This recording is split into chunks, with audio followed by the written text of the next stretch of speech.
जैसलमेर के सैन्य स्टेशन पर शनिवार को ऑपरेशन शील्ड के तहत एक व्यापक मॉक ड्रिल का आयोजन किया गया। इस अभ्यास में दुश्मन देश के हवाई हमले की स्थिति और उसके बाद राहत एवं बचाव कार्यों को सजीव रूप में दिखाया गया। शाम 7 बजे शहर में तेज सायरन की आवाज गूंजी, जिससे नागरिकों में युद्ध के माहौल की अनुभूति हुई। यह मॉक ड्रिल जोधपुर मार्ग पर सैन्य स्टेशन से करीब 10 किलोमीटर दूर हुई। जैसे ही मॉक हमले का संकेत मिला, जैसलमेर शहर से एम्बुलेंस और दमकल गाड़ियां सायरन बजाते हुए सैन्य क्षेत्र में पहुंची। जिला प्रशासन, पुलिस, सिविल डिफेंस और अन्य सुरक्षा एजेंसियों के अधिकारी भी मौके पर मौजूद रहे। लगभग 7:55 पर 2 एम्बुलेंस में घायल सैनिकों की भूमिका निभा रहे व्यक्तियों को उपचार के लिए सेना के अस्पताल ले जाया गया। मॉक ड्रिल के दौरान जोधपुर मार्ग पर यातायात बाधित हो गया और वाहनों की लंबी कतारें लग गईं। हालांकि यातायात पुलिस ने तुरंत व्यवस्था संभालकर आगमन को सुचारू किया। जिला कलेक्टर प्रताप सिंह, पुलिस अधीक्षक सुधीर चौधरी और कई सैन्य व प्रशासनिक अधिकारी ड्रिल की निगरानी करते हुए मौजूद रहे। शनिवार सुबह से ही जैसलमेर में मॉक ड्रिल को लेकर चर्चा का माहौल बना रहा। सुरक्षा कारणों से ड्रिल के स्थान को गोपनीय रखा गया था, जिससे कुछ नागरिकों में भ्रम और ब्लैकआउट की आशंका भी पनपी। इस महीने के पहले सप्ताह में केंद्र सरकार के निर्देश पर सुनारदुर्ग के पास आतंकी हमले की मॉक ड्रिल आयोजित की गई थी, जिसमें प्रशासन ने ब्लैकआउट भी करवाया था। इसके अलावा ऑपरेशन सिंदूर के दौरान 5 दिनों तक जैसलमेर में पूर्ण ब्लैकआउट भी रखा गया था। 7 और 8 मई को हुए ड्रोन और मिसाइल हमलों की खबरें भी सामने आई थी, जिन्हें भारतीय सेना ने प्रभावी ढंग से नष्ट कर दिया था। इन मॉक ड्रिल्स और सुरक्षा खतरों के बीच सीमावर्ती क्षेत्रों के नागरिकों ने सीमा प्रहरी की भूमिका निभाते हुए बहादुरी और जागरूकता दिखाई। ऐसे अभ्यास न केवल सुरक्षा बलों की तैयारियों को परखने में मदद करते हैं, बल्कि नागरिकों को भी आपातकालीन परिस्थितियों से निपटने का व्यवहारिक अनुभव प्रदान करते हैं। देखिए, जैसे आपको पता है कि मॉक ड्रिल जो पूरे देश में सीमावर्ती राज्यों में हो रही है, उसका मेन उद्देश्य यही है कि हमारे नागरिक जागरूक रहें। कभी ऐसी स्थिति बनती है तो किस प्रकार से उनको रेस्क्यू करना है, कहाँ पर हमारे सिविल डिफेंस की ज़रूरत है, सिविल एडमिनिस्ट्रेशन की क्या भूमिका है और हम सब की क्या भूमिका है, तो इसका एक मिला-जुला रूप है ये।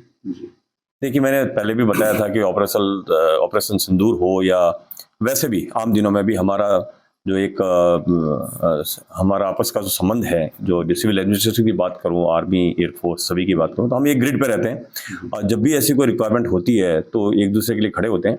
और क्योंकि ये नेशनल सिक्योरिटी की बात होती है, तो आज भी जब भी इस प्रकार से मौके आते हैं, उस जहाँ पर भी हमारी रिक्वायरमेंट होती है या होगी, उसके लिए हमारी भूमिका जो है उसकी बड़ी स्पष्ट है।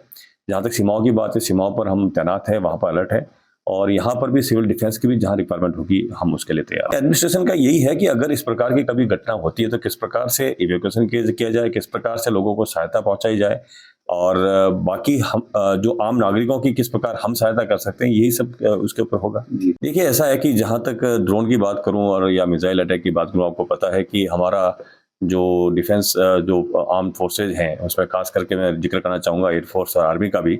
उनका बड़ा मजबूत एंटी ड्रोन सिस्टम है, एयर डिफेंस सिस्टम है।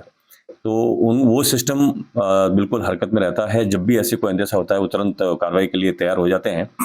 और हमारा जो कार्य है, क्योंकि हम सीमाओं की रखवाली करते हैं, तो वहाँ पर हमारी कैपेबिलिटी में जो भी इस प्रकार के ड्रोन कार्रवाई होती है, तो हमारे रिसोर्सेज है, उस रिसोर्सेज का हम यूज़ तो करते ही करते हैं, साथ ही हमारा जो सर्विलेंस ग्रिड है उसको हम बाकी फोर्सेज के साथ भी इसको इंटीग्रेट करते हैं। थ्रेट तो था ही, क्योंकि हमें पता है कि कभी भी कोई भी एस्केलेट हो सकता है। ऑल्दो इंडिया का स्टैंड हमेशा से रहा है और इवन 6-7 की रात के जो हमारा एक्शन था, उसके बाद भी इंडिया का स्पष्ट संदेश था कि वो नॉन एस्केलेटरी है। लेकिन काउंटर पार्ट की तरफ से कब ये बढ़ावा दे दें उसका कोई भरोसा नहीं था। तो उसके लिए जो भी कार्रवाई है, जो भी बंदोबस्ती कार्रवाई है, तैयारी है, उसके लिए हम और सारे हमारे आर्म्ड फोर्सेज है सभी तैयार थे। हम, जैसा मैंने बताया कि हम बड़े क्लोज कोऑर्डिनेशन में काम करते हैं। तो जो प्रशासन ने तैयारियां की है, जिस प्रकार के मॉक ड्रिल है, जो भी कार्रवाई होती है, वो सारा होगा।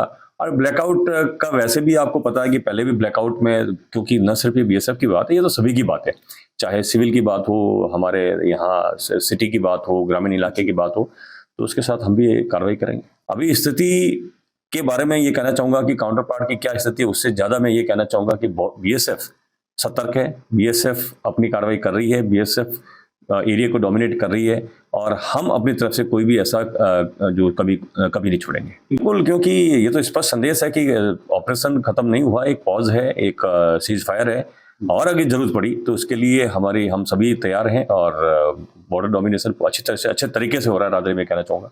अगर आप ये वीडियो YouTube पर देख रहे हैं तो हमारे चैनल को सब्सक्राइब करें और बेल आइकन को दबाना ना भूलें। अगर आप Facebook पर ये वीडियो देख रहे हैं तो हमारे पेज को लाइक करें।